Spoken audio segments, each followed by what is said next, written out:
रोमा अपने भाई के साथ पकड़म पकड़ी खेल रही थी। उसके पास में ही एक कुआं था जिसके अंदर वो गिर जाती है। फिर रोमा के भाई को जैसे कुछ हो गया हो। वो रोमा के गिरते ही उसे समझ नहीं आता है वो क्या करे। वो वहीं खड़ा होकर रोमा के पानी में छपाक करने का इंतजार करता रहता है। तभी वो देखता है कि उसकी बहन ऊपर की ओर आई और फिर डूब गई। जैसे ही छपाक की आवाज आई, उसका भाई अचानक से जैसे किसी मूर्ति से इंसान बन गया हो। वो तुरंत जाता है और गांव के लोगों को चिल्ला चिल्ला कर बताता है कि उसकी बहन रोमा पास के कुएं में डूब गई है। गांव वाले तुरंत आते हैं और उसे बचाने के लिए बाल्टी और रस्सी लेकर जाते हैं। तब तक रोमा डूब गई थी। गांव वाले बोलते हैं यहाँ तो कोई नहीं है, लगता है वो डूब गई। कुआं बहुत ही काला और गहरा था, एकदम डरावना। तभी रोमा की माँ आती है। जैसे ही वो सुनती है उसकी बच्ची कुएं में डूब गई है, वो रोते चिल्लाते कुएं में छलांग लगा देती है। गांव वाले सोचते रह जाते हैं। तब तक वो पानी के अंदर तक पहुंच चुकी होती है। बाहर सभी उन दोनों के पानी के ऊपर आने का इंतजार कर रहे होते हैं, लेकिन बहुत देर हो चुकी थी। वो दोनों ही अंदर से बाहर नहीं आते हैं। रोमा का भाई अपने माँ को इस तरह खोना नहीं चाहता था,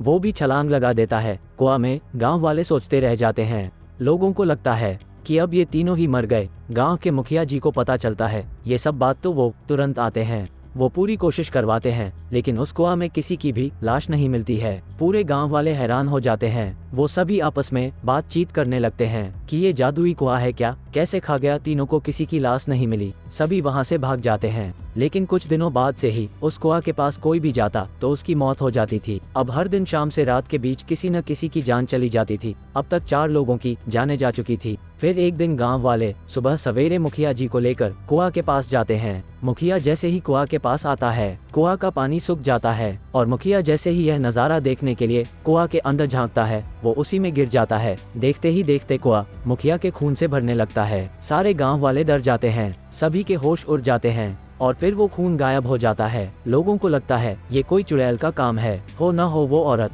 रोमा और उसका भाई ये सब भूत बन के लोगों की जान ले रही है। लेकिन तभी गांव के दूसरे सदस्य बोलता है हाँ हाँ भाई, उसी का काम है। अब वो प्यासी चुड़ैल बन गई है। गांव वाले कहते हैं प्यासी चुड़ैल, वो कैसे? तभी वो आदमी बोलता है देखा नहीं कैसे वो चुड़ैल कुआं का सारा पानी पी गया और तब भी प्यास नहीं बुझी तो मुखिया का खून पी गया। गांव वाले कहते हैं हाँ हाँ भाई, ये सही कह रहा है। चलो इस जादुई कुआं से ये अब प्यासी चुड़ैल का अड्डा है, यहाँ कोई नहीं आएगा। जो आने की कोशिश करेगा वो अपनी जान से हाथ धो बैठेगा। और तब से कोई भी उस कुआं के पास नहीं जाता। एक दिन रात में वहाँ ठीक उसी कुआं के पास से एक लड़की के चिल्लाने की आवाज आ रही थी। कोई भी वहाँ डर के मारे नहीं जाता है। अगले दिन ही सुबह उस लड़की की लाश वहाँ मिलती है। गाँव के लोग देखते हैं तो हैरान हो जाते हैं। वो देखते हैं कि उसी के गांव के एक गरीब लड़की रहती है जिसका इस दुनिया में कोई नहीं है। उस लड़की के बदन पे कपड़े का एक टुकड़ा भी नहीं होता है। लोग उसे अपने गमछा से ढक देते हैं और उस लड़की का कोई नहीं होता है, इसलिए गांव वाले उसका अंतिम संस्कार कर देते हैं। तभी गांव का एक नौजवान युवक जिसका नाम रवि था, वो काफी पढ़ा लिखा होता है। वो गांव वालों को बोलता है ये किसी प्यासी चुड़ैल का काम नहीं है, गांव के लोगों का ही काम है। एक लाचार और बेवश लड़की को अपने हवस का शिकार बनाया है। साफ साफ पता चल रहा था कि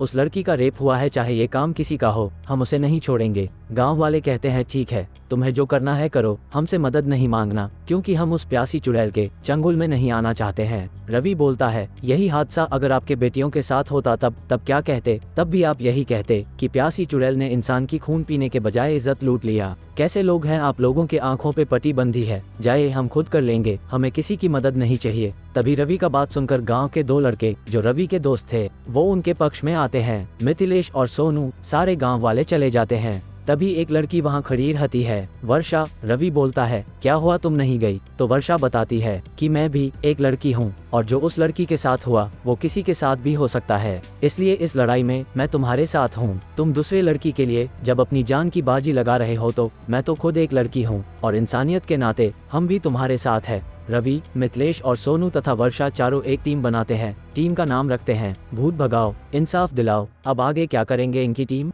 रवि और उसके टीम एक साथ होने के बाद वहां से चले जाते हैं। चारों कुआं से करीब 200 मीटर दूर एक पेड़ के नीचे बैठकर प्लान बना रहे होते हैं। रवि अपने टीम से पूछता है तुम लोगों को क्या लगता है, क्या उस लड़की को किसी ने रैप करने के बाद कुआं के पास होगा या यही कुआं के पास ही? तभी सोनू बोलता है हमें तो लगता है कि ये किसी शराबी या नशेरी टाइप के आदमी का काम है, वही नशे में ऐसा घिनौना हरकत कर सकता है। सोनू के बातों को सुनते हुए मिथिलेश भी अपनी सहमति दिखता है और वर्षा कहती है हो सकता है ये किसी अमीर ज़्यादा का भी काम हो, दौलत और पावर के घमंड में गरीबों को कीड़ा मकोड़ा समझते हैं। इस बात से रवि भी सहमत होता है। और बोलता है, वर्षा अगर तुम्हारी बात सच हुई तो इस अमीर के समूह में मुखिया, सरपंच या कोई बड़ ठेकेदार का हाथ हो सकता है। रवि अपने टीम को बताता है, तो ठीक है, गांव में जितने भी नशेड़ी या अमीर टाइप के लोग हैं, हमें उन सब पे नजर रखनी है। फिर सभी वहां से चले जाते हैं। कुछ दिनों बाद रात में फिर से एक लड़की के चीखने चिल्लाने आवाज आती है। तभी गांव वालों में से किसी की हिम्मत नहीं होती है कि वो उस जादुई कुएं के पास जाए। तभी भूत भगाओ इंसाफ दिलाओ टीम पूरी तैयारी के साथ दौड़ पड़े।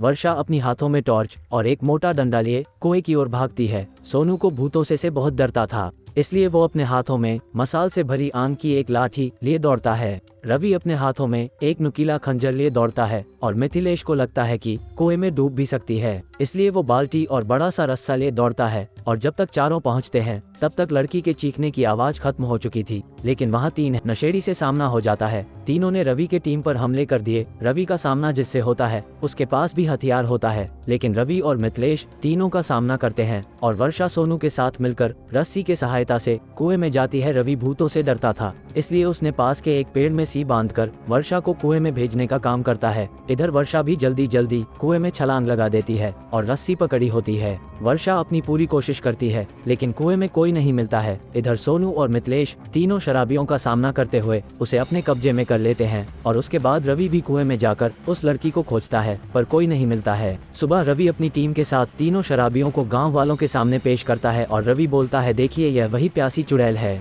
जो लड़कियों के खून से नहीं बल्कि उसकी इज्जत से अपना प्यास बुझाता है। सरपंच जी सामने आते हैं और तीनों को एक एक थप्पड़ लगाते हैं और पूछते हैं, क्यों किया तुमने? दो लड़कियों के इज्जत लुटे क्यों? तभी एक शराबी बोलता है, मैं मानता हूँ कि हम सब ने शराब के नशे में गलत किया, परंतु इसमें सिर्फ हम नहीं है, वह मुखिया भी शामिल है। हम सभी मुखिया के लिए काम करते थे। एक दिन मुखिया के पास एक गरीब लड़की आती है कुछ अनाज के लिए। वो बोलती है कि उसके पास पैसे नहीं है, मुखिया जी मदद करें हमारी। उस दिन मुखिया बहुत नशे में था, उसकी नीयत खराब हो गई। वह लड़की को बोलता है, तुम मेरे साथ एक रात गुजारो, मैं तुम्हारे हजारों रातों के लिए अनाज भिजवाता रहूंगा। ऐसा बोलकर वह शराब पीने लगा। मुखिया की इतनी खराब नीयत देख वह लड़की वहां से भागी और तभी मुखिया उसका पीछा करने के लिए हम तीनों को भेजा। हम तीनों उसकी पीछा करते करते उसे कुएं के पास जाकर पकड़ लिए। तभी मुखिया भी पीछे से आ गया और उस लड़की की इज्जत के साथ खूब खेला। और फिर मुखिया बोला कि इस लड़की को मारकर यही फेंक दो और गाँव में अफवाह फैला दो कि यह प्यासी चुड़ैल का काम है। इन सभी ने ऐसा ही किया,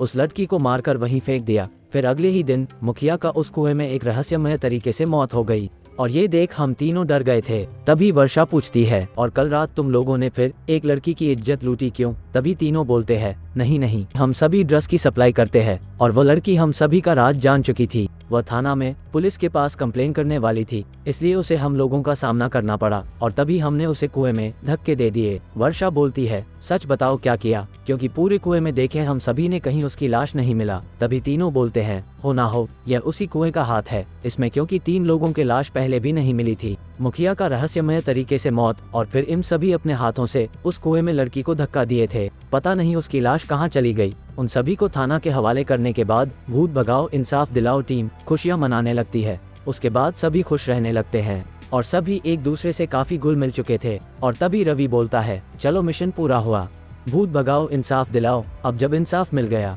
तो टीम का क्या काम? सभी एक दूसरे को अलविदा बोलते हैं और अपने अपने काम पर चले जाते हैं। लेकिन वर्षा फिर रुकी रहती है। रवि पूछता है, क्या हुआ तुम फिर रुक गई? वह बोलती है, तुम्हारे बिना मेरी कोई मंजिल नहीं। रवि समझ जाता है कि वर्षा अपने प्यार के इजहार कर रही है। रवि भी उसके प्यार को स्वीकार कर लेता है और फिर दोनों साथ साथ चले जाते हैं। गांव में सभी खुशियां मना रहे थे, लेकिन कुछ महीनों बाद फिर से हादसा होने लगे। जो भी कुएं के पास जाता वह कैसे न कैसे कुएं में गिर जाता और उसकी लाश तक किसी को नहीं मिलती। अब क्या होगा आगे? क्या रहस्य है जादुई कुआं और प्यासी चुड़ैल का? क्या भूत भगाओ इंसाफ दिलाओ टीम फिर से आएगी? क्या वह अपने गांव को बचा पाएगी? क्या होगा आगे जानने के लिए देखते रहिए जादुई कुआं और प्यासी चुड़ैल। एक दिन वर्षा उस कुएं के पास से गुजर रही थी, तभी वो भी गिर जाती है। उसे कुएं में गिरते हुए एक बच्चा देख लेता है। वो गांव में जाकर हल्ला करता है कि उस कुएं में एक लड़की गिर गई है। ये सुनते ही रवि वहां पहुंचा। उसे समझ आ गया था कि वो कोई और नहीं वर्षा ही होगी, वही उधर गई थी। अब रवि अपने टीम को फिर से बुलाता है, भूत भगाओ इंसाफ दिलाओ। उसके टीम में मिथिलेश और सोनू रह गए थे, क्योंकि वर्षा तो खुद कुएं में गिरी होती है। रवि, सोनू और मिथिलेश तीनों मिलकर कुएं का रहस्य पता करने का प्रण लिया। चाहे कुछ भी हो जाए, अब इस कुएं का पर्दाफाश करके ही रहेंगे। तीनों अपने आप को एक बहुत ही लंबी और बड़ी रस्सी में खुद को बांधकर कुएं में छलांग लगा देते हैं। गांव वालों को पूरा भरोसा था कि ये टीम पहले भी इंसाफ दिलाई थी, और इस बार भी जरूर कामयाब होंगे। तीनों ने कूदने से पहले कुएं के बगल में जो पेड़ था उसी में रस्सी को अच्छे से बांध दिया होता है। अब जैसे ही तीनों गए तो कुएं के पानी में डूबते गए, बहुत ही नीचे तक चले गए, लेकिन रास्ता खत्म नहीं हुआ। सभी के दम घुटने वाले थे, सभी मरने वाले थे, क्योंकि रस्सी अपनी लंबाई तक उन लोगों को पहुंचा चुकी होती है। अब रस्सी उससे और नीचे नहीं जा सकती थी। तभी जब सभी को ऑक्सीजन की जरूरत होती, सभी मर रहे होते हैं। मिथिलेश बेहोश होने लगा था। ऐसे में रवि को एक युक्ति सूझी। रवि सोचता है कि जितने भी लोग डूबे हैं किसी का लाश नहीं मिला, इसका मतलब नीचे कोई तो गुफा या कुछ तो होगा। ये पता लगाने के लिए हमें नीचे जाना ही होगा। और उसके लिए रस्सी छोटी पड़ गई तो क्या हुआ, इन रस्सी को काट देते हैं, जो होना होगा देखा जाएगा। उसके बाद जैसे ही वो अपने पास से एक तेज धार वाला चाकू निकाल के रस्सी कटता है, वो नीचे की ओर गिरना शुरू हो जाते हैं। उसके बाद वो पानी में नीचे गिरते जाते हैं और तीनों बेहोश हो जाते हैं। फिर सोनू की आंखें खुलती है। वो अपने आप को एक खुखार डरावनी खंडहर में पाता है। वो देखता है रवि और मिथिलेश भी वहीं बेहोश पड़े हैं। उन दोनों को वो जगाता है और रवि और मिथिलेश बेहोशी से बाहर आते हैं। वो सभी सोच में पड़ जाते हैं कि कुएं के नीचे भी कोई दुनिया है। रवि बोलता है, जैसा मैंने सोचा था वैसा ही हुआ। तभी सोनू और मिथिलेश बोलते हैं, क्या सोचा था? रवि बताता है कि उसे कुएं के भीतर किसी दुनिया के होने की संभावना लग रहा था और इसलिए उसने रस्सी काट दी थी और अब वो उसी दुनिया के भीतर है। अब सभी उस खंडहर की चारों ओर घूमने लगते हैं। वो लोग ठान लिए थे कि अगर हम जिंदा है तो हमारे गांव के सभी लोग जिंदा होंगे। वो वर्षा और बाकी गांव के लोग को खोजना शुरू करते हैं। वो बहुत देर तक खोजता रहा। खोजते खोजते उन सभी को प्यास लग जाती है और तब पानी की तलाश करते हैं। वो बहुत दूर तक चले तो उसे एक फिर से कुआं दिखाई दिया, लेकिन वो कुआं अजीब था। जब तीनों कुएं के पास पहुंचे तो कुएं से आवाज आती है कि वहीं रुक जाओ वरना मारे जाओगे। ये कुआं एक चुड़ैल के कब्जे में है। वो बहुत प्यासी रहती है। उसका प्यास आज तक किसी ने नहीं बुझाया। तुम सभी भाग जाओ यहाँ से। रवि नहीं मानता है। वो बोलता है, मैं यहाँ अपने लोगों को लेने आया हूँ, बिना उनके हम नहीं जाएंगे, लेकिन उससे पहले हमें बहुत प्यास लगी है, पानी पीने दो। कुएं से आवाज आती है, अगर तुम्हारी किस्मत में मरना लिखा है तो मरो, मैं क्या कर सकता हूँ। रवि कुएं के पास जाता है। उस कुएं से पानी अपने आप बाहर आने लगता है। तीनों पानी पीते हैं और फिर कुएं से पूछते हैं, एक बात बताओ, तुम्हें कैसे अपने कब्जे में की है और उससे उस चुड़ैल को क्या फायदा? तभी कुआं से आवाज आता है, मैं एक जादुई कुआं हूँ और यहाँ कुएं के नीचे परियों का घर है, लेकिन वो चुड़ैल मेरे जरिए अमर होना चाहती है। वो चाहती है कि मैं उसके लिए अमृत जल लाने का रास्ता बनाऊं और इसलिए उसने मेरे साथ साथ इस रहस्य लोक की सारी परियों को कैद कर दी है और अब वो 100 लोगों की बलि चढ़ाना चाहती है। जैसे ही वो अपने जादुई तिलिस्मी पुतले पे 100 लोगों की बलि चढ़ाएगी, उसके शैतानी खुदा खुश होकर उसे एक वरदान देंगे और तभी मेरे अंदर पानी के नीचे से होते हुए अमृत जल तक पहुँचने का रास्ता खुल जाएगा और वो पानी पीते ही अमर हो जाएगी। फिर उसे कोई भी नहीं रोक सकता। वो पूरी दुनिया पे राज करेगी। ये सुनते ही सभी डर जाते हैं और रवि बोलता है, अच्छा, इसलिए उस गांव के लोग धीरे धीरे गायब हो रहे हैं। तभी रवि फिर से पूछता है, तो वो सीधे बाहर जाकर भी तो लोगों को पकड़ सकती है, फिर वो धीरे धीरे लोगों को क्यों गायब कर रही है? तभी वो जादुई कुआं से आवाज आती है, क्योंकि जब उसने अपने शक्तियों से सारे परियों को कैद किया था और रानी परी को एक पत्थर के पुतले में बदल दी और वो धरती पे लोगों के खून से अपनी प्यास बुझाने वाली थी, तभी रानी परी पत्थर की मूर्ति बनने से पहले एक शराब दे दी कि जमी होगी ना आसमां होगा। जिस दिन तुम्हारे शरीर पे सूरज की किरणें पहुंची तो फना होगा और तब से वो इस कुएं से बाहर नहीं जा सकती, क्योंकि जिस दिन वो बाहर जाएगी उसके शरीर पे सूरज की रोशनी पड़ते ही वो जल जाएगी। उसके खत्म होते ही ये खंडहर फिर से एक सुंदर बागों का लोक परी लोक बन जाएगा और सारे परियां और तुम्हारे गाँव के लोग आजाद भी हो जाएंगे। अब सभी समझ गए थे कुएं का रहस्य। फिर रवि पूछता है, रानी परी कहाँ हैं? उन्हें कैसे आज़ाद कराया जा सकता है? तो जादुई कुएं से आवाज़ आती है, उन्हें तब तक आज़ाद नहीं कराया जा सकता जब तक उस चुड़ैल और उसके शैतानी खुदा का अंत ना हो जाए। तो रवि पूछता है, कैसे उस चुड़ैल का अंत कर सकते हैं? धरती की इतना भीतर सूरज की किरणें कैसे आएंगी? ये तो असंभव है। तभी कुएं से जवाब आता है कि इस दुनिया में असंभव कुछ भी नहीं है। ये एक पहेली है जिसे तुम्हें खुद सुलझाना होगा। अगर तुम्हें अपने लोगों की जान बचानी है तो आगे का रास्ता तुम खुद तय करो, मैं इससे ज्यादा मदद नहीं कर सकता। उसके बाद वो कुआं गायब हो जाता है। फिर रवि और उसके दोस्त उस पहेली को हल करने के लिए निकल पड़ते हैं। अब आगे क्या होगा? क्या रानी परी और बाकी परियां आजाद होगी? क्या रवि और उसके दोस्त भूत भगाओ इंसाफ दिलाओ टीम अपने गांव के लोगों को बचा पाएंगे? क्या होगा आगे, ये जानने के लिए देखते रहिए हम चैनल विडोली स्टोरीज पर जादुई कुआं और प्यासी चुड़ैल पार्ट 4 कमिंग सून। तो दोस्तों, कहानी कैसी लगी? आप सभी अपना कमेंट करके हमें जरूर बताएं। धन्यवाद।